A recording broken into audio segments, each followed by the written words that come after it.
Good morning बच्चों। कैसे हैं आप लोग? आशा करते हैं कि आप लोग ठीक होंगे। चलिए आज हम लोग जो है एटॉमिक नंबर यानी परमाणु क्रमांक, द्रव्यमान संख्या, परमाणु और अणु यानी जो है एटम्स क्या होते हैं, मॉलिक्यूल्स क्या होते हैं, एटॉमिक नंबर्स क्या होते हैं और जो है मास नंबर क्या होते हैं, इसके बारे में हम लोग स्टडी करेंगे। हम लोग को मालूम है कि जो भी परमाणु होता है यानी जो है, पहले मॉलिक्यूल्स की बात करते हैं ना, मॉलिक्यूल्स के मतलब अणु। अणु जो होता है ये दो या दो से अधिक परमाणुओं के संयोग से, दो या दो से अधिक परमाणु जब कंबाइंड होते हैं तो मॉलिक्यूल्स का निर्माण करते हैं यानी अणु का। ये क्या हो गया? एटम्स की बात हो गई। एटम, ये भी एटम दो या दो से अधिक, टू और more than two atoms make the molecule. दो या दो से अधिक परमाणु संयोग करके क्या बनाते हैं? अणु बनाते हैं। अच्छा, अब जो है परमाणु की बात करते हैं। परमाणु क्या होता है? परमाणु जो है किसी भी तत्व का अविभाज्य कण होता है और इससे जो छोटे जो पार्टिकल्स होते हैं इनके अंदर ही रहते हैं और दो या दो से अधिक परमाणु के संयोग से मॉलिक्यूल्स का निर्माण होता है।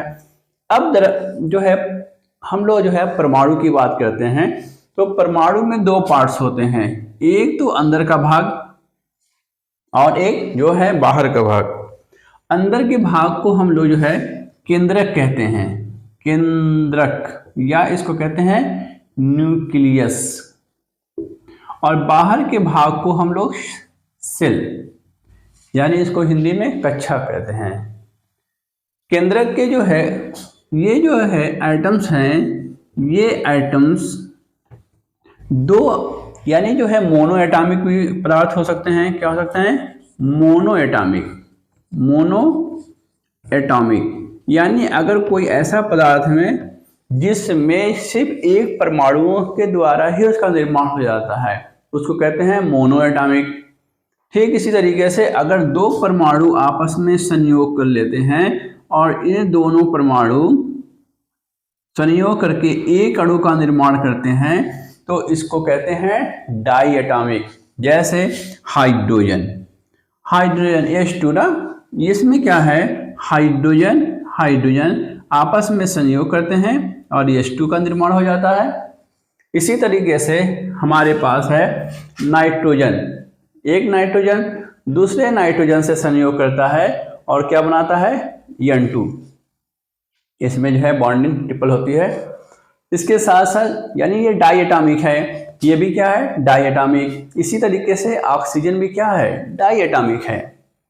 अगर जो है दो या तीन परमाणु आपस में संयोग कर ले रहे हैं, जैसे कार्बन और दो ऑक्सीजन आपस में संयोग कर लेते हैं तो क्या बन जाएगा? ये कार्बन डाइऑक्साइड। ये ट्राई एटॉमिक हो गया। तो इस तरह से monoatomic, diatomic, triatomic, polyatomic, कई प्रकार के जो है अणु का निर्माण हो जाता है। आइए हम लोग स्टडी करते हैं कि परमाणु क्रमांक किसे कहते हैं और द्रव्यमान संख्या किसे कहते हैं। तो इसके लिए भाई हम लोग परमाणु में ही यानी जो है एटम्स की बात करते हैं। यहाँ जो अंदर जो है न्यूक्लियस है, ये जो है जरा सॉलिड भाग होता है। इस सॉलिड भाग में जो है दो पार्टिकल्स, फंडामेंटल पार्टिकल्स पाए जाते हैं। एक है प्रोटॉन और दूसरा क्या है? न्यूट्रॉन।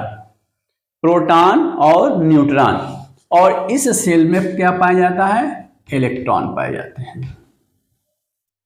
इलेक्ट्रॉन को E से निरूपित करते हैं, प्रोटॉन को P से निरूपित करते हैं और न्यूट्रॉन को N से निरूपित करते हैं।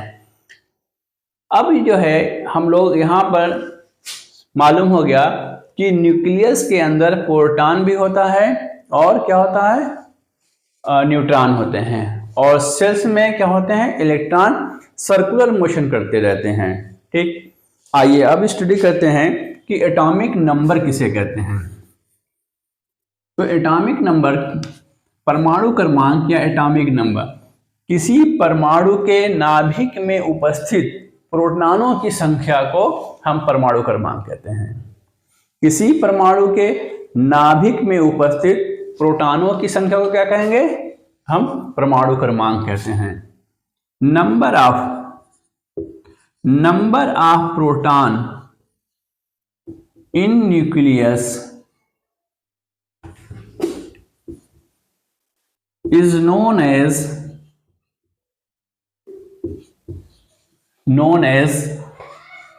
atomic number।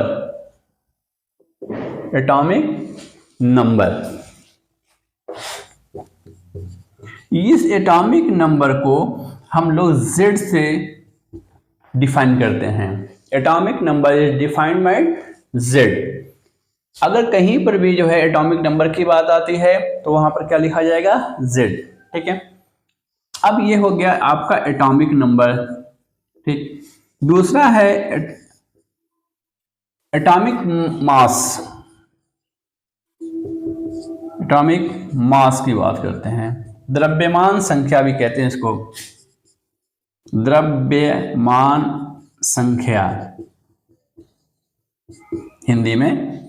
एटॉमिक मास होता है कि किसी नाभिक में उपस्थित, किसी परमाणु के नाभिक में उपस्थित प्रोटॉन की संख्या और न्यूट्रॉन की संख्या को ही क्या कहते हैं? द्रव्यमान संख्या कहते हैं।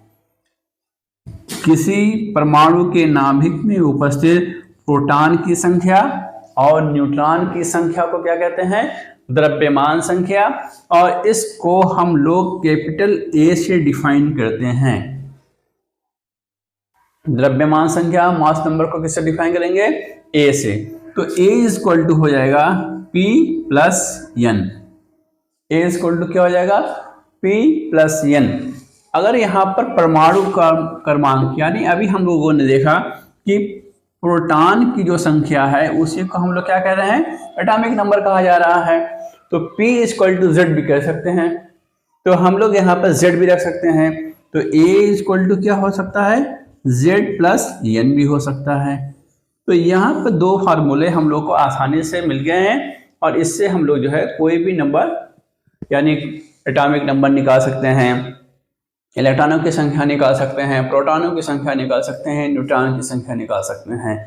तो आइए जो है एक क्वेश्चन करते हैं इस पे कि अगर कोई परमाणु है, एटम्स है, और उसके जो है न्यूक्लियस में प्रोटॉन जो है अगर 11 हैं, यानी प्रोटॉनों की संख्या 11 है और न्यूट्रॉन की संख्या अगर 12 है, तो उसका जो है एटॉमिक मास कितना होगा? यानी A की वैल्यू पूछ रहा है और इलेक्ट्रॉन की वैल्यू अगर पूछ ले तो हम लोग क्या करेंगे?